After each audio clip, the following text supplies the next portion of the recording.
Good evening. Welcome to the HoosLeft Podcast, a show about Indiana politics, history, and culture from an unapologetically leftist perspective. My name is Scott Aaron Rogers, and I'm broadcasting from Bloomington. With less than a week to go before Indiana's May 5th primary election, we bring you this special bonus episode. And if you have not already voted early, please have a plan to vote between now and Election Day. Tuesday night, I'll be anchoring Progressive Indiana Network's election coverage along with Brianna Newhart, Carly Dunn, Derek Holder, and Kelly DeLong. We'll watch the returns roll in, provide analysis for all the key races, and hopefully speak with several of the candidates throughout the night. But before we get to the big day, a couple of 9th District congressional candidates will have an opportunity to make a last-minute pitch right here. Sunday night, I'm hosting Dr. Tim Peck for a virtual town hall at 7 p.m., where he will take your questions right in the live chat on Facebook Live, YouTube, and, of course, at progressiveindiana.net. But tonight, one of his opponents in this race joins me. Keil Roark sat down with us for his own town hall back in February, where he fielded viewer questions, but tonight it's just the two of us.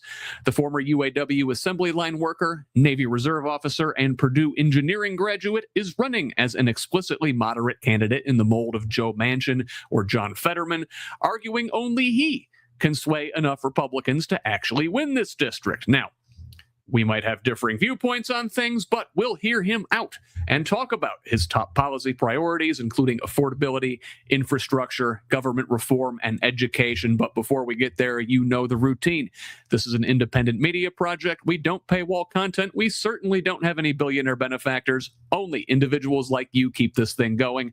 It is a foundational principle of Who's Left and the Progressive Indiana Network that we refuse to hide important information behind paywalls in the middle of a political crisis, even if that's not in our financial best interest. So please, if you find value in this work, and it is a lot of work, go to progressiveindiana.net and subscribe at the paid level. It's only $5 a month or $50 for the whole year to help us build the infrastructure that will pop the right-wing media bubble in this state. And while a paid subscription is the best way to help us grow and sustain this project, you can help in other ways by liking and sharing on social media, commenting, leaving reviews, providing feedback, forwarding our content to your people. You get us when you can. Mostly, we just want you here in this community of Hoosiers dedicated to making this state and its government work for all of us, not just the elite few. Please join us. You can follow me on Blue Sky, Instagram, and Threads at whosleft.us and on Facebook, TikTok, and YouTube at Who's Left. Progressive Indiana Network's handle is the full spelled out name on most sites, but on Blue Sky and TikTok, it is PIN Indiana. Please help us grow with a follow wherever you're at. Tell the others. Let's build a radically democratic Indiana together. Now, enough of me yapping. Let's welcome our guest, Keil Roark. Keil, welcome, sir. Hi, Scott. Good evening. How are you? Thank you for taking some time this evening to talk about the issues critical to our colleagues here in the 9th Congressional District. Thank you very much for your time this evening. I am glad to have you. You know, we got to do a little town hall back in February, and that's nice. I like to be a conduit for the people and sort of, introduce their questions to you. But, you and I didn't really get a chance to chat, as it were. So, I like to begin all of these little one-on-ones the same way with our candidate interviews and sort of do the easy W's of journalism, the who, what, when, where, why, right? Obviously, the what is the election. We're in it right now. Election day is Tuesday. That's your when. Now, let's talk about you. Let's talk about the who. Tell us about Keil Roark. Yeah, so I'm a former UAW assembly line worker, Navy officer. So I was basically a UAW assembly line worker for 8+ years, a Navy officer for 11, 3 years on active duty, 8 years on reserve duty. I've held many roles in my career. I'm an electrical engineer by trade, worked at Chrysler, Ford, Cummins, and then now Rolls-Royce, and project management roles, engineering roles. I was a production supervisor for a long time and a test supervisor. So a lot of varied experiences, managing different folks in different areas, a lot of technical work. But that's kind of my background. I've also done some teaching as well at the Ivy Tech, ITT in Sullivan. I enjoy teaching, helping folks learn different trades. so they can get out and get a good paying job. And, of course, I'm a dad. I have 4 children, and I go to church, of course, and deeply worried about this country. And I decided to throw my name in a hat because I wanted to make a difference. I mean, I'm here to make a difference, help the people of the CD9. And it's that simple. I'm not here to build my resume. I'm not here to gloat, nothing. Just I want to help our people because I see how much stress, financial stress there is out there in our community. And I'm here to help, and I'm here to serve to the best of my ability, make things easier for our folks here in the 9th Congressional District.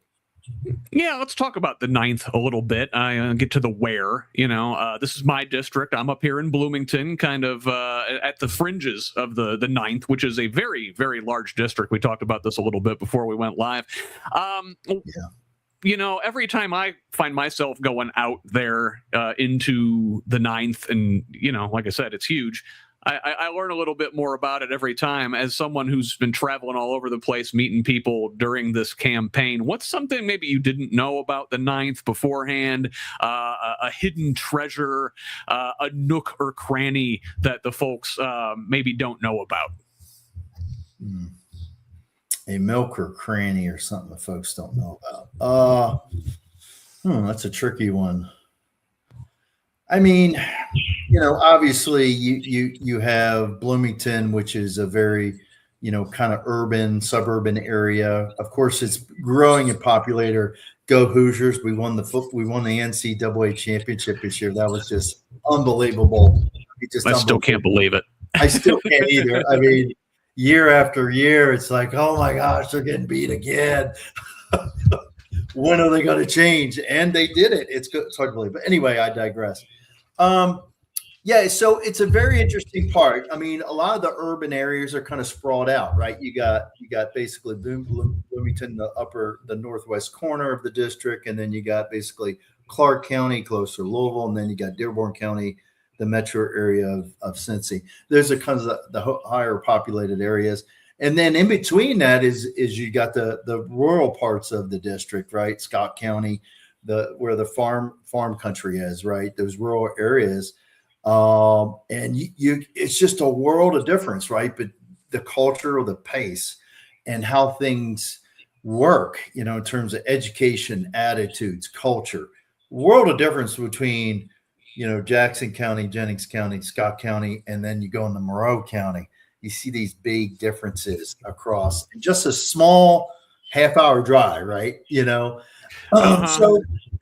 So I guess what I would say to answer your question, I would say, I guess the beauty of the district is the differences in the cultures, but the theme of unity, Hoosier unity, when it comes down to it, that between the rural folks and the urban folks, and we all came together for the IU football team winning the national. That was just awesome.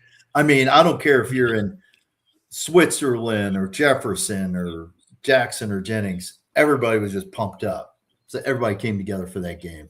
Doesn't matter if you're, Yep. Yeah, it really does go to show you that anything can happen. I don't think anybody had that on their radar, even 2 years ago. But we'll get to it, I'm sure, as we discuss our topics tonight. But for all those differences you mentioned in the different corners of the district, Bloomington, and Kentuckiana down there by Louisville, and all those vast rural areas in between, I bet a lot of folks, no matter what their background is, a lot of their concerns are the same. And I think we'll get a chance to speak to some of that. But first, I guess the last and most interesting of the W questions is the why. And you mentioned somewhat to make a difference is one of the reasons that you gave for why you decided to jump into this race. Can you expound upon that some more?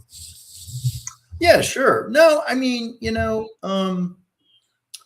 you can kind of tell when somebody runs for public office. Is their heart in it or not? And I have experience to demonstrate that my heart's in it, right? Even before I joined the Navy, I was in the Navy for 11 years. Even before I did that, I did volunteer work. Growing up, I used to work at churches, helping build roofs. I had a sense of community service, I guess. And growing up, I had that. And then that just kind of carried on with me, even in adult life. I worked at the ESGR, which is Employer Support for the Guard and Reserve. Prior to 2009, we had a lot of demobes from Camp Atterbury. I used to go up there and serve and just help out the troops. I wasn't a part of the service at that time. And I just felt an obligation to kind of support the cause. And then while I was there, I served there for from 2007 to 2010. I met a retired general, and he was kind of running the organization. And he asked me, I told him, I was like, well, I'd kind of be interested in serving in the military. He's like, oh, really? Yeah, I think it'd be great. Let me know. I'll sign, I'll give you a letter of recommendation. So I got the recommendation. Then I joined up with the Navy as a Navy Reserve officer. But I guess to answer your question, I think service is in your human nature. It's certainly in mine. And it's just been that way for some time. And I guess really I want to continue that service part, especially when I look around and I see issues occurring, at the government level, at the federal government level.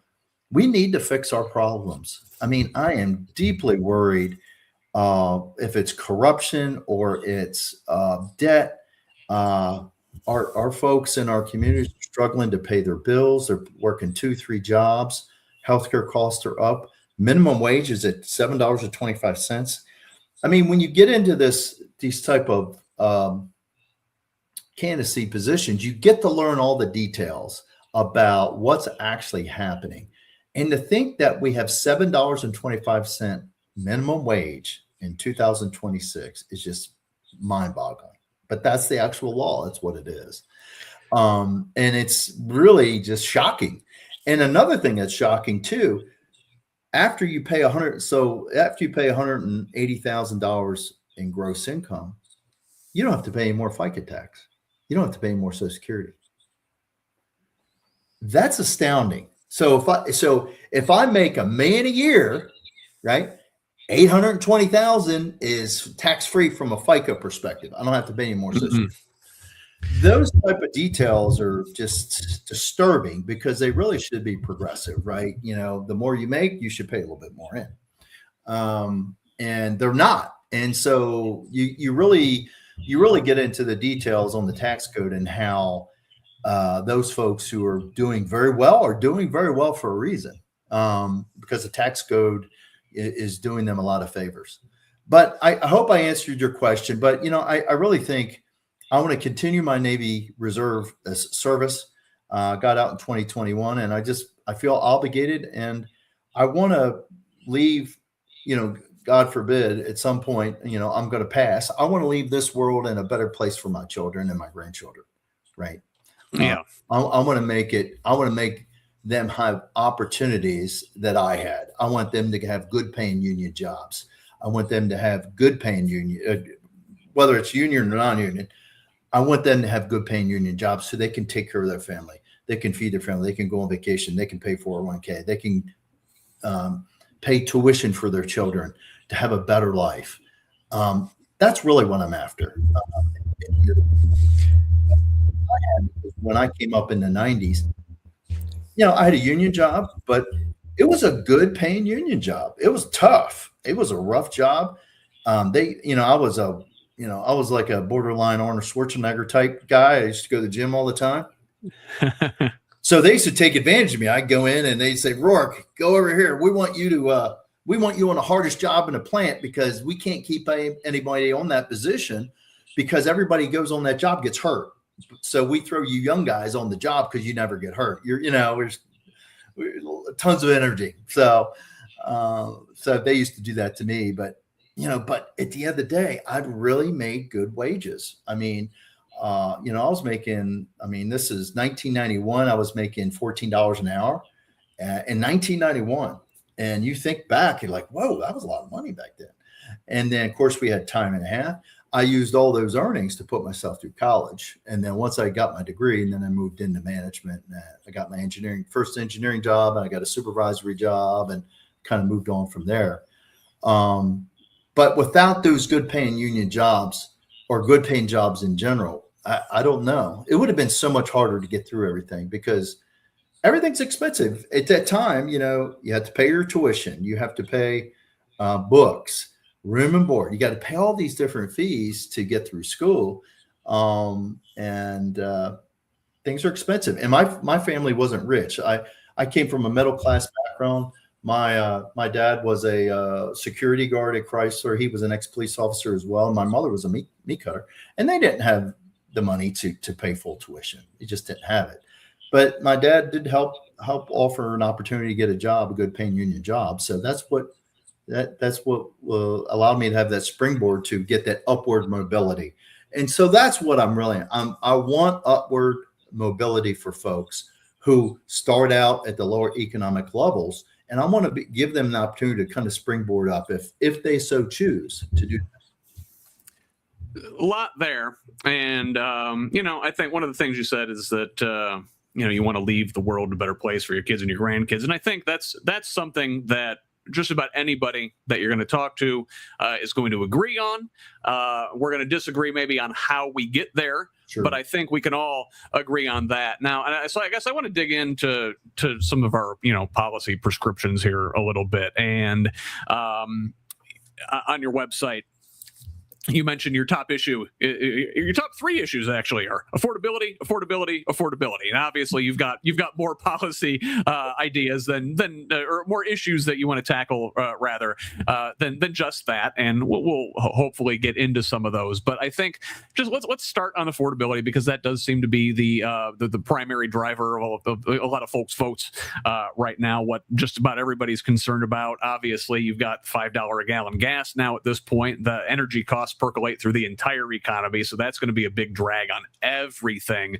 But I think besides that, just zooming out, we do have larger fundamental structural issues in our economy that are at the root of our affordability crisis. And as a union guy, someone who was steeped in that, I think you can appreciate that the boss, that capital, is always going to take shortcuts, exploit labor. You kind of mentioned, hey, we're gonna use this young guy however we can, right?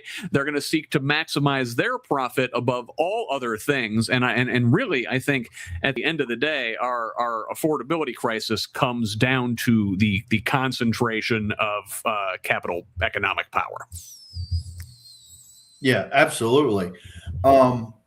If you look at the last 50 years of data, you'll see a trend line going downward in the number of union households.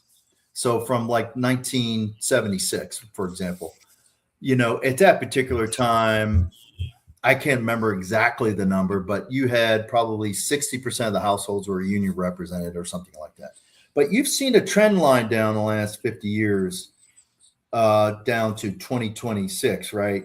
To maybe 20%, whatever that number is. But you've seen a steep trend line down. And it got accelerated with WTO and it got accelerated with NAFTA. No bombs about it. Those were horrendous federal legislative policies that just really took an axe to union labor. And it really accelerated outsourcing. So it accelerated outsourcing.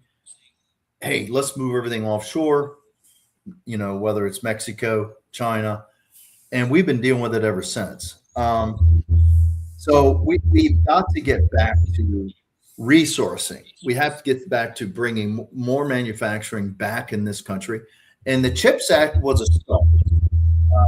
Back in 2022, Biden and the Congress actually did something right.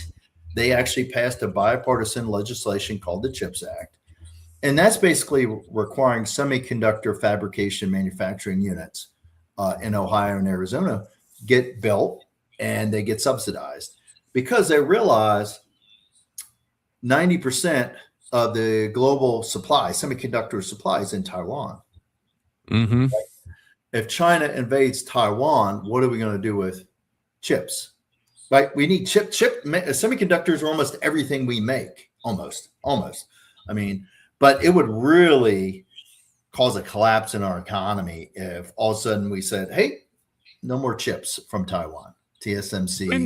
And even if it wasn't just, in Taiwan, I think it's bad in general to have supply chain choke points like that where all of one critical component, it comes from one place. I think you need redundancy built in to these things. We saw it with COVID, right? Obviously, but listen, I'm a leftist. My critique of capitalism is that capitalism is always going to demand efficiency. Capitalism hates redundancy because it's inefficient. Well, sometimes what is efficient isn't necessarily what's best for the economy at large and for people, certainly. Yeah. And another issue, I mean, just speaking on that, we have precious metal. We have a critical, China has like over pretty much a monopoly on precious metals, critical minerals.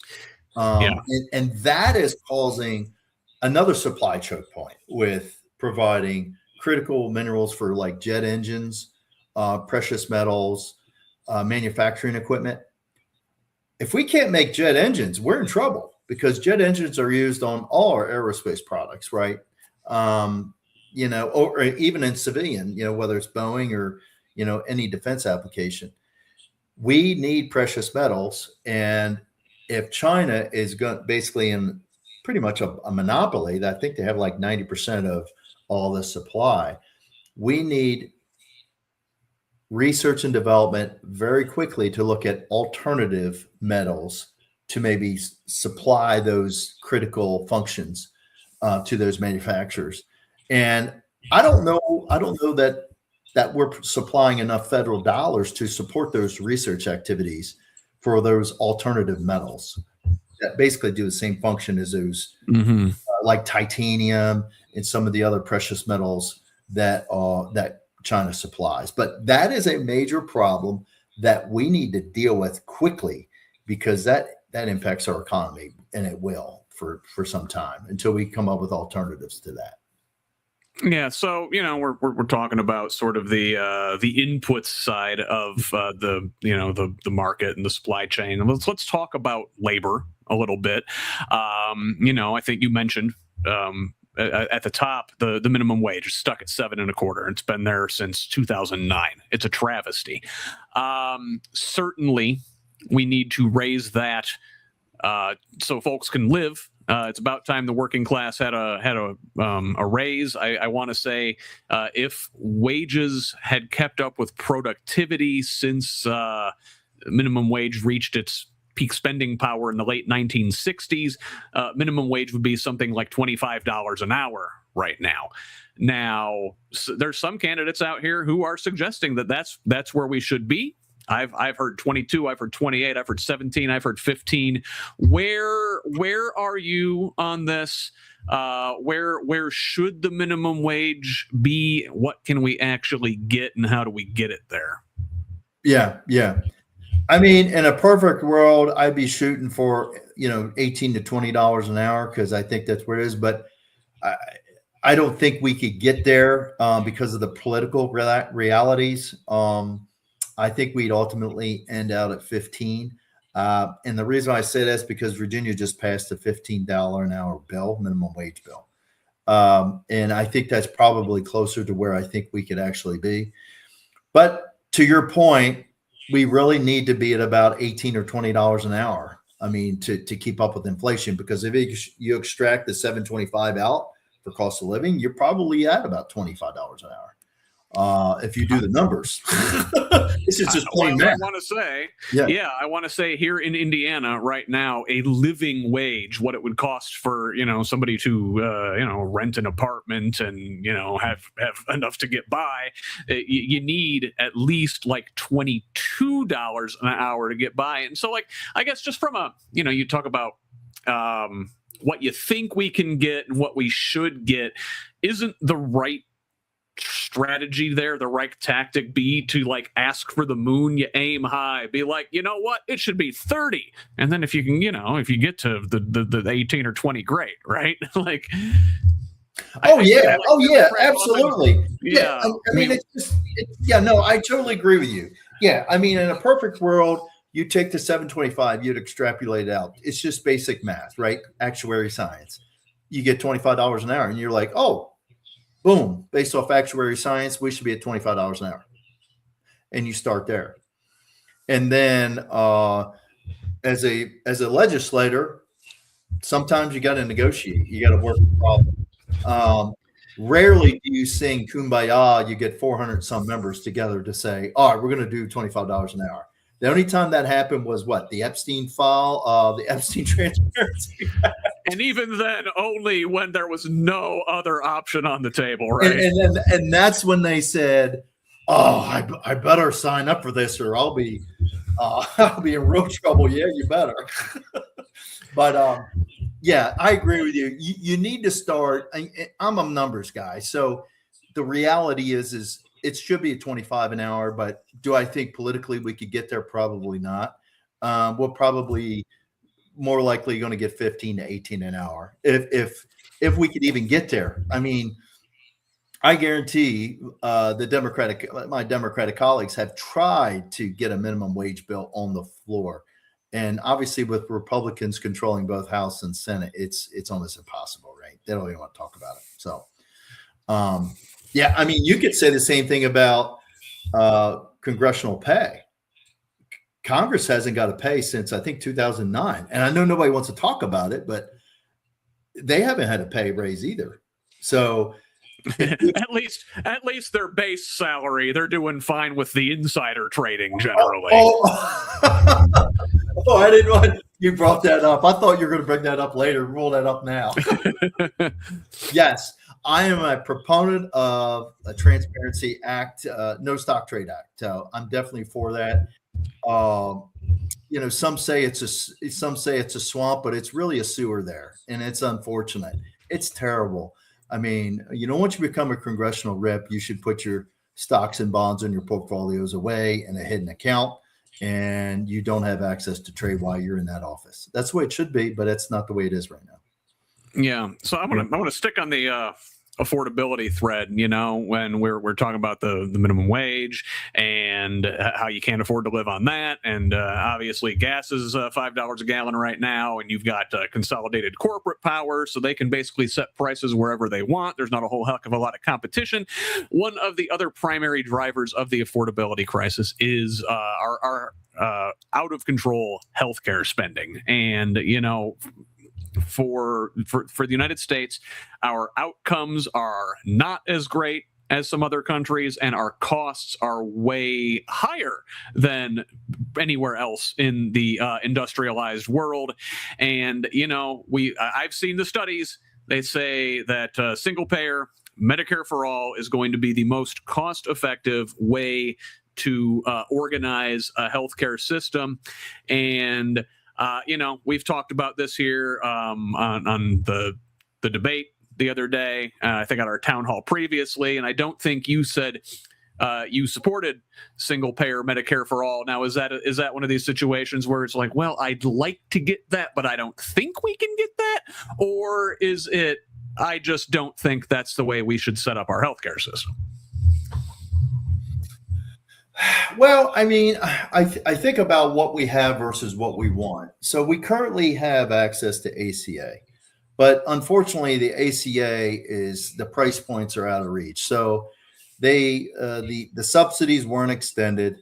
And then of course, everybody is experiencing on average a 25% premium hike. And that should be reinstated. So I'm definitely for that because that's something realistically we could do. Actually, when I'm sworn in January, I'll be one of the first ones up there to say, hey, let's go ahead and reinstate ACA subsidies and get this done quickly. And I think that can happen very quickly, right?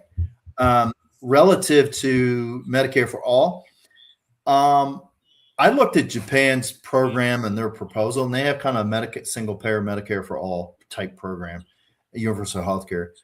But one of the key things they had, and obviously it's a very different culture in so many different ways. But one of the things that caught my interest is the fact they pay less for healthcare per person, and they have better outcomes, higher quality outcomes. They live longer. I think their average age is 85 or 84, I believe, life expectancy. But one of the key drivers of their outcomes is prevention. Mm-hmm. Prevention in their program, which I thought was interesting. So what I would propose is updating ACA to include a preventive component. And what I mean by preventive, meaning every year, if you go to the doctor and you get your blood work done, if you get a dental exam, if you do any kind of exercise, eat healthy, all these different markers for general health and well-being, you get a healthcare deduction, tax deduction. Maybe it's $500 a year or $1,000 a year off your premium. And so that's what they do in some of these other countries like Japan. They provide a third premium reduction on their premium because all the different yearly examinations they go through, because they've shown over time, if you get preventive work done, you have your healthcare cost over the long term is a lot lower. So that's what I would propose with the ACA, is some kind of mechanism where we can encourage folks to do preventive medical exams and follow-ups, to encourage folks to get ahead of illnesses. That's really what you're doing. You're getting ahead of. You're trying to catch issues before they become a major problem, which costs a lot more money, of course. So that's one thing I'll propose. Yeah. So that's one thing I propose. Medicare for all, I'm not there yet. I've heard a lot of good things about it in terms of, but there's a lot of open questions. I mean, I question how are we going to pay for it. I question, long wait times, doctor accessibility, because as you know, and maybe you don't know, there's a doctor shortage right now in this country. And then specialists too. With those type of programs, do folks have access to specialists, cardiologists, cancer, urologists and the like?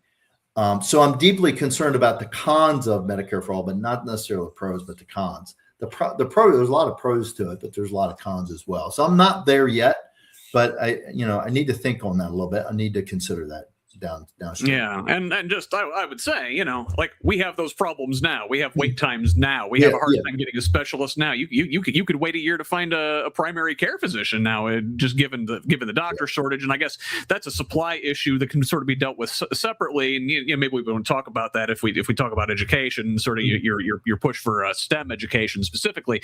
But yes, how we pay for it. We're already paying for it. We're paying out the ass for it now. We pay twice as much in healthcare costs than a lot of our peer countries. It's just that a few healthcare executives are capturing all that value instead of it being spread out amongst us all. Right now we're paying $10,000, $15,000, $20,000 a year in premiums, where we could pay $5,000 to $10,000 in taxes instead. And it's like, oh my God, you say the word taxes and people freak out. Yet your overall spending is going to be way lower in a Medicare for all type system. Yeah, I mean, there's no doubt in my mind, whether you're talking about Optum, CVS, Walgreens, prescription drugs, healthcare companies, there's no doubt in my mind there's some price gouging and there's some what I would call antitrust investigative work that could be looked at. It does feel and seem like we're paying a lot more for services than we're getting quality outputs, right? We're paying a lot and our quality outputs are down here, right? We're not getting the biggest bang for our buck. So it seems to me that there's a lot of regulatory work that needs to be done to really look at the insurance companies as, relative to monopoly. Are they really monopolizing the system? And are they really, do they deserve to get paid what they're getting? Right. And it comes to, hey, if I have this procedure, I'm getting paid for this. So you can't help but think there's some waste, fraud, and abuse going on. I have a friend of mine who's an investigator in the police department, and he said a lot of that stuff does happen. But that's waste, fraud, and abuse. That's a whole nother topic. But you got to think that on a broader scale, there's legal waste, fraud, and abuse that's occurring, that they're jacking up the premiums in one way. Yeah. And so much of the waste and the fraud and abuse occurs in the in these massive private insurers and these drug companies and stuff. And it's like, that's the waste and the fraud and the abuse that we should be investigating. And it seems like currently we want to like look at individuals and say you're responsible for fraud, where the fraud is largely systemic, and it's the people who have purchased our representatives that allow it to look the other way. Mm-hmm. Yeah, I guess the biggest example is that, if I go get if I go to get a doctor visit, say the doctor visit's $100, but insurance will pay only $50, and then the out-of-pocket's $50. So it just seems to me that there's some operational cost efficiencies that need to be had there, especially if you're paying your full premium for your healthcare, right? That, like you said, that $20,000 a year. If you're spending that $20,000 a year, you shouldn't be paying out of pocket, right? So yeah, the co-pays, co-insurance, all this stuff. It's intentionally confusing, I think, to keep people away from the system. You just pay and pay and pay, and don't actually use it because it's intimidating. And for a lot of folks, those co-pays and that co-insurance are prohibitive, and it makes you want to not go in there in the first place and even get that preventative care. And then we wind up paying more on the back end because of that. And it seems like the whole system is designed to just extract profit and not actually help anybody other than a handful of executives. Yeah. I totally agree with you. I'm very confident if I was to pick up any healthcare executive, CEO, they're doing pretty well financially. And that's something we need to work. And it's not just with healthcare. The billionaire class in this country, at last time I checked, we have 938 billionaires. It's just like, wow, billionaires in this country. It's just unbelievable. The income inequality. And of course, that's another topic, but it gets to that. So yeah, I am definitely a proponent of looking at waste, fraud, and abuse. And I'm definitely a proponent of regulatory reforms to help make healthcare more cost effective and efficient as well. How are we going to tackle that income inequality? And it's more so than the income inequality, right? Like, these executives, their income is, certainly it's high, but nominally it's not billions and billions and billions. That's all, in stock options and real estate and everything else. How do we sort of shake some of that wealth loose and circulate it back through the system so other folks at least get to touch it a little bit before they go hand it back over? No, I think there's at least two that I can think of off the top of my head. So you have tax reform. That's a no-brainer, right? There needs to be the big, beautiful disaster of a bill was literally a disaster of a bill. Taking money from Medicaid and SNAP and giving it and letting the billionaire millionaire class not have to pay our taxes it's like reverse Robin Hood. Yeah, it's unchristian and un-American. I mean, come on, really? You're making $10 million a year. You need to keep more money in your pocket. Anyway, it's just utterly, it's ridiculous. I just feel like sometimes greed is ruining this country, and it has been for some time. The likes that folks will go to get that money. It's just unbelievable. Anyway, it's another topic. All right. So tax policy. It has to be at the forefront, right? The tax rates have got to go up. Income tax rates and corporate tax rates have got to go up, back up. Income tax rates, they always talk about effective tax rate, right? So, you hear about Elon and Jeff and company, they got an effective tax rate of 5 or 10%. Well, that's because they use their wealth to borrow against their assets and write off the interest on the borrowing to lower their tax burden. So they use the tax code, and it's legal. They use the tax code to lower their tax liabilities. So what we need to do is take the top tax rate, 30, 35%, and it needs to go up to about 45 or 50% to compensate for the effective tax rate that they're using. That has to be adjusted. Now, I might get scorned for that, but that's a reality. And I will scorn you that it's not even high enough. Yeah, it might. I'm not an accountant. I'm an electrical engineer, but I know enough to know that 35% has got to go up to at least 55 or 60% to be able to compensate for that 25, 30% they're not paying, right? So it's got to go up. So tax policy has to be changed. Trade. Now, the tariffs, obviously, Trump wanted to push tariffs.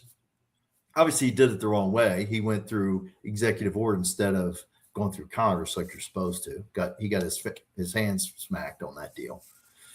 But we need to focus on resourcing of jobs, period. Now, right now, I mean, you got to pick the right time to do this stuff, but there's really no good time to do it, unfortunately.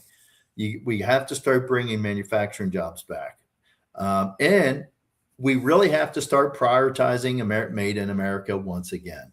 I mean, you go to Target or Walmart, everything's made in China. It's like we're giving money to these other countries. We need to take, because my grandfather once told me, he said, listen, if you work at a company, you need to buy from that company you work for, because from an economic standpoint, that stimulates your own business and that money stays locally. The money stays locally in your town or in your community. That's how economics works. So when you build something in the U.S., you buy from that U.S. manufacturer, that money stays locally in the U.S. We're actually sending money overseas to China. They're taking a cut of every revenue stream, either through licensing or other supply contractual agreements to make that money. I mean, proof of this is look at their military. It's scary how many vessels they have with the Navy, how many destroyers they have. I think they have one aircraft carrier. It's scary. They've used all the money, all the economic power and trade that we've provided them to build their military up. Now they're the number it's still one. only like the third of the size of ours. But it's getting there to be. I mean, it's a force to be reckoned with now. Now they have 1.2 billion people. I think that's the latest number I have. I don't know. It's over. Yeah. So it's quite concerning that we have provided an economic stimulus to their economy to a point where we've been able to effectively subsidize building their military industrial complex up. It's kind of scary. Let me ask about, bringing back the manufacturing jobs, with automation. How much are we bringing back? We can make more stuff here. How many people does that actually require anymore? So much of the manufacturing process is automated now. It's not like 10,000 dudes on an assembly line like it used to be in the 50s. And then you've got the AI component, also like in addition to the automation, making blue-collar workers unemployed. You've got AI coming in now, making white-collar workers unemployed. How are people going to live if all of these jobs are going away? Do we need to consider something like a universal basic income or something to that effect, just to, make sure that the folks at the bottom have enough to get by? Yeah, so I'll hit it with what we know right now is what's safe, and what I would advocate for is three-dimensional jobs. Three-dimensional jobs are basically jobs that require a human. So usually all the skilled trade jobs, they're still in high demand. Electricians, pipe fitters, plumbers, millwrights, elevator operators, still in high demand. And the reason for that is most of the baby boomers are retiring. My parents' generation, I'm 54, so plus anybody over 60. A lot of those folks are getting out of the business and retiring. They're in serious demand across the board. And no robot's going to come in and do that job in the next few years. It's not going to happen.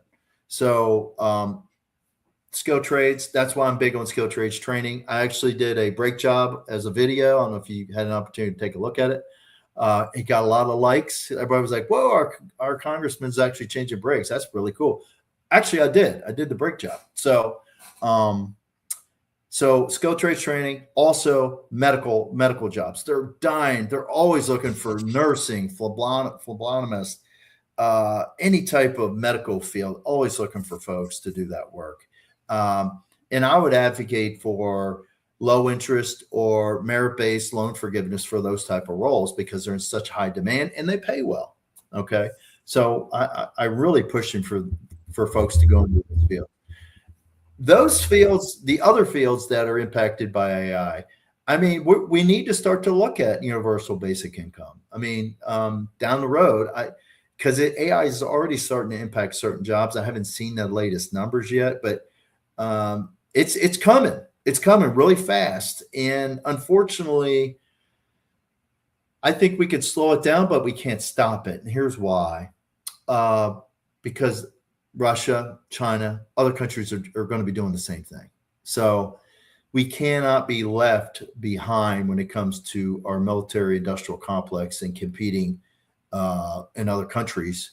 We can't let them outcompete us from a defensive posture perspective, and with weaponry, right?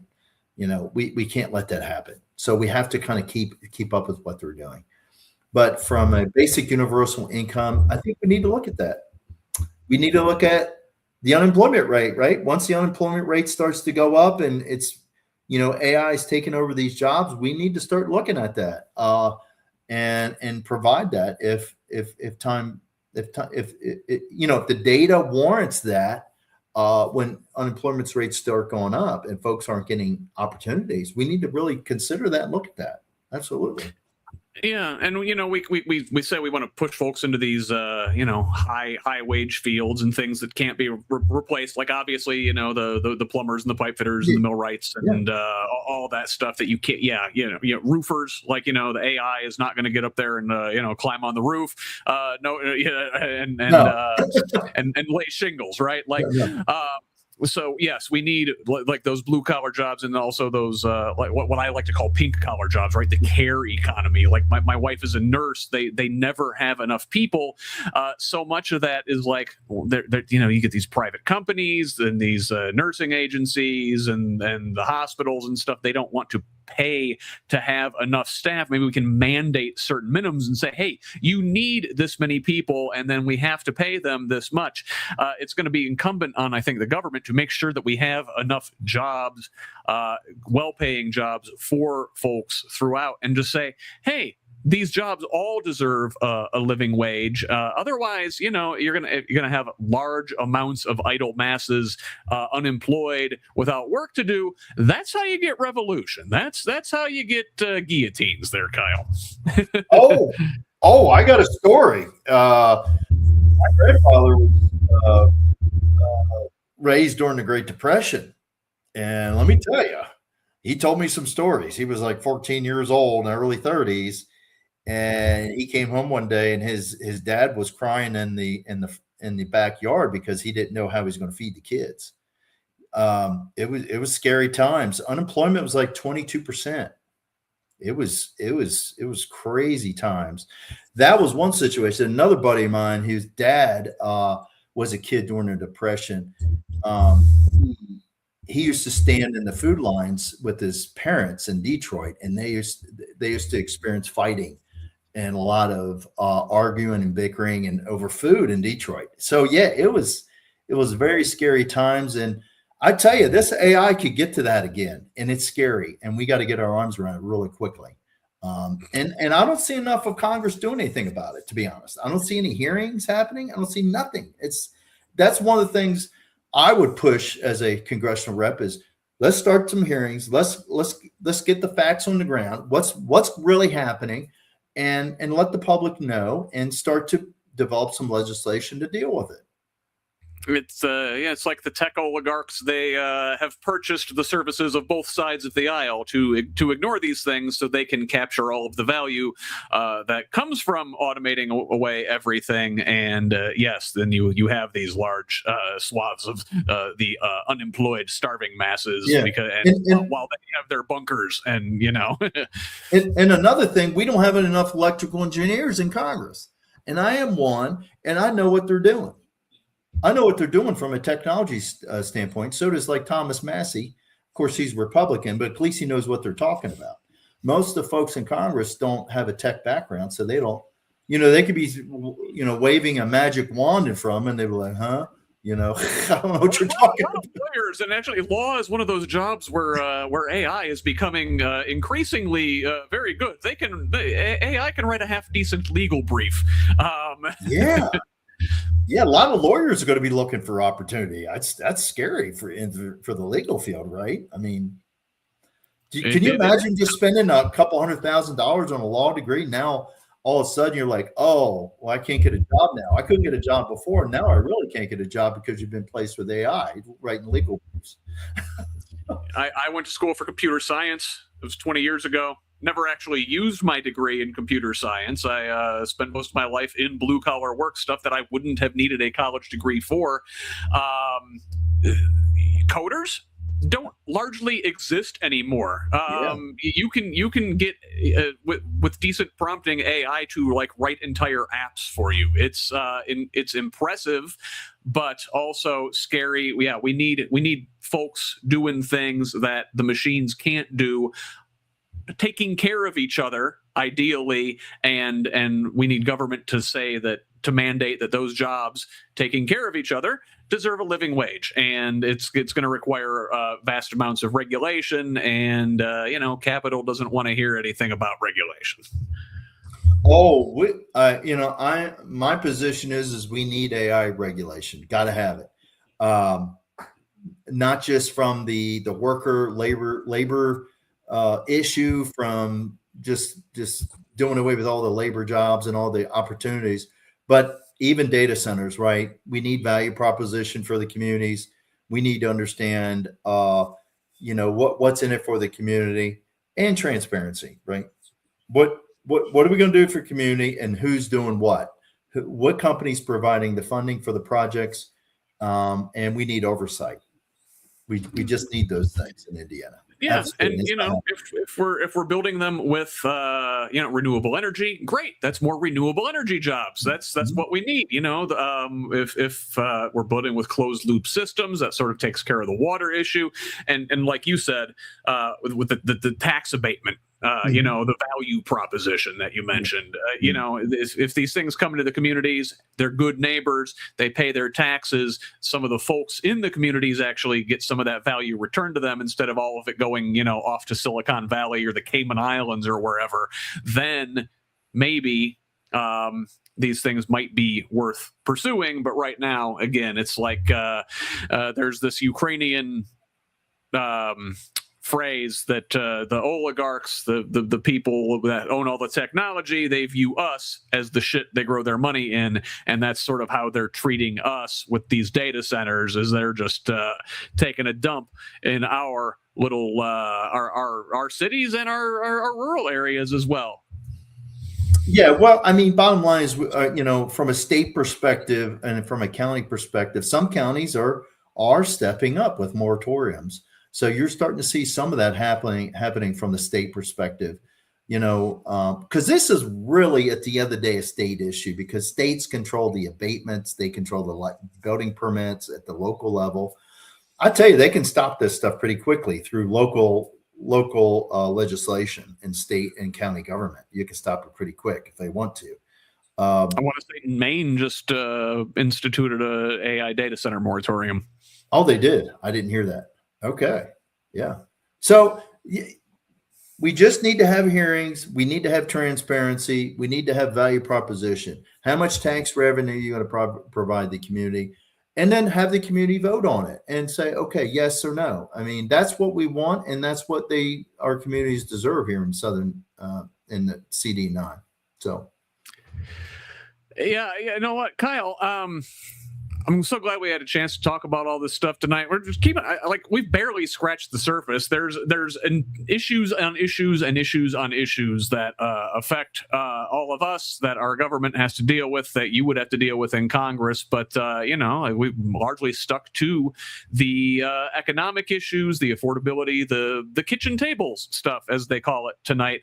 I would love, should you come out of this thing next Tuesday, to have you back before the general election. We could maybe scratch a lot more surfaces and get into some of those other issues that you would have to deal with. But for now, why don't you tell the folks where they can find you, find out more information about your campaign? You still need volunteers these last couple days here? Oh, sure. Oh, yeah. I could use, I have a few folks that are helping me out, very gracious and kind folks that are helping me with sign deployments. I always could use campaign donations the last minute. That always helps. I mean, I know we only have 4 days or so left, but little extra money at the very end can't hurt. I appreciate everybody's support in this campaign. And please go to my website, https://KeilRoark.com, and follow me. I just released a campaign video. I just got one done. It'll be out there, and then my wife and I are probably going to do one tonight or tomorrow night, and have a little family video on there as well. And so, yeah, and I participated on all the debates, so I'm out there. So it's one thing great about this system we live in. I mean, if you think back 30, 40 years ago, we had nothing like this. So when you try to vote for somebody, you kind of have to meet them in person. But at least now you have Facebook, you have videos, you have debates, you have TV. There's a lot of different forums to make an informed decision about a candidate. So that's what's good about our current system. And we certainly try to help out with that around here. Keil, stick around backstage. I'm going to say goodbye to the folks. I will come back and say goodbye to you on the other side. But for now, sir, thank you, Keil Roark, for joining me here tonight on the Who's Left Podcast. Thanks, everybody. Thank you. All right, that was Keil Roark, candidate for Indiana's 9th Congressional District down here in southern Indiana. And thanks again to him, and thanks to you for watching. As I am every Sunday, I will be back live at 10:30 a.m. for Who's Left This Week, Indiana's only unapologetically progressive Sunday morning politics show.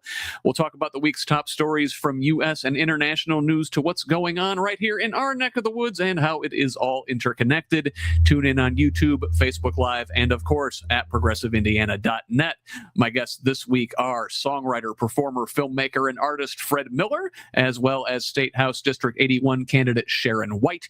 Then, as I said at the top of the show, I'll be back Sunday night with another 9th District Democratic congressional candidate, Dr. Tim Peck, who joins me for the final PIN virtual town hall of the primary season. And next Tuesday, join me, Derek Holder, Brianna Newhart, Kelly DeLong, and Carly Dunn for our election night coverage. We'll break down the primary results as they come in, looking at both Democratic and Republican contests.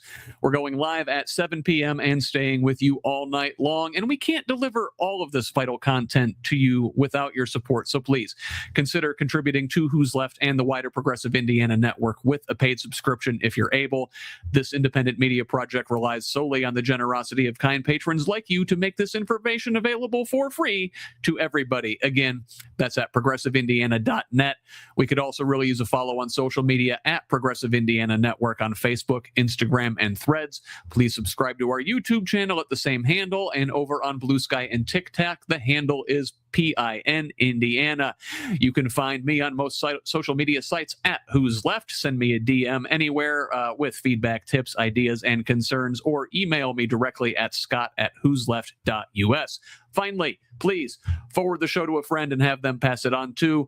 Let's keep building this project and a truly democratic state, one conversation at a time. Until the next one, this has been the Who's Left Podcast. I'm Scott Aaron Rogers. Love each other, Indiana.